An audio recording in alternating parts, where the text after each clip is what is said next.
Hey, Ars Technica's Nathan Mattise here. If you haven't noticed, we've become increasingly obsessive about TV at Ars Technica.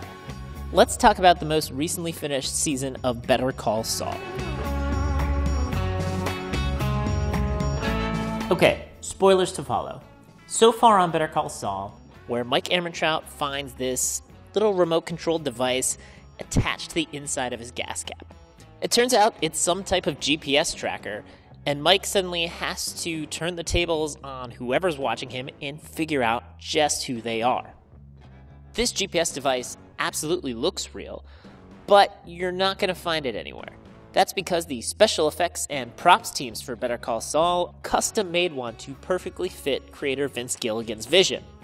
I spoke to two industry veterans who worked on the project, Joseph Ulibarri and Jason Delap, and they told me something as simple as this walkie-talkie looking thing actually requires techniques like 3D printing and modeling and advanced use of an Arduino.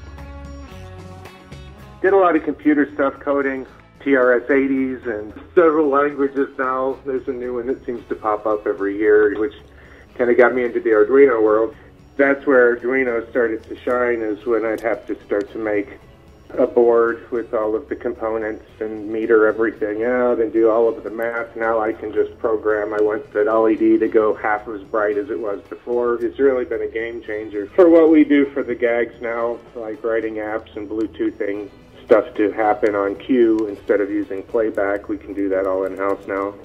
And so when it goes to putting a graphic on, just say, the GPS tracker that Joe was, had printed out, to really just a simple blinky light go on and off of that I can control remotely. And sometimes, you would be surprised how complicated blinking an LED light can be. I don't have to hide under a table and touch two wires together. Vince Gilligan is such an inspired individual. He always has a vision, and he really knows what he wants to see. Had a couple prototypes that, that's what's so great about 3D printing is, like, the next day I could have a prototype to show him.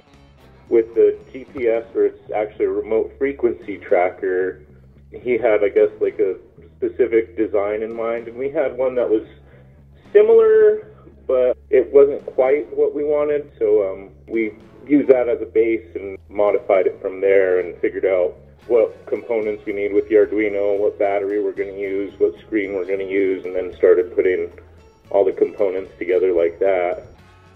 So you can't go out and get Mike Ehrmantraut's tracker, but if you have an Arduino and a screen and then are willing to 3D print a cool vintage-looking case, you can probably approximate it. The one real reason you can never exactly build it, the screen that we see as viewers was laid in post-production. While they did have an actual screen so that the actor playing Ehrmantraut could react to it, you just weren't going to be able to build a screen that could get the correct brightness and avoid glare to, make the picture optimal. So no matter how much this was made to be realistic and how many realistic tech components went into it, there's a reason this is tech on TV and not tech in the real world. Jimmy Riggs, that bingo game. I made the bingo machine. It was another one of, Vince's kind of visions, because they had a real specific kind of look that they wanted to go for, and we couldn't find an actual bingo machine that fit that criteria. So we ended up making that from scratch out of acrylic and a bunch of stuff, and that thing is so rigged just because we have so many different heads, because sometimes they want to make like a certain number of balls come out, like up to, I think we could do 6 or 7 balls and put them in order, so whatever number they wanted to come out, we can do that and switch it back to like normal. And so there was a bunch of parts for that. It was a very involved bingo machine. So most of the gags you'll see, definitely, and I know with Joe as well, like, we want things to look as real as possible, and sometimes we're asked to dumb things down, that they don't want to work as that well.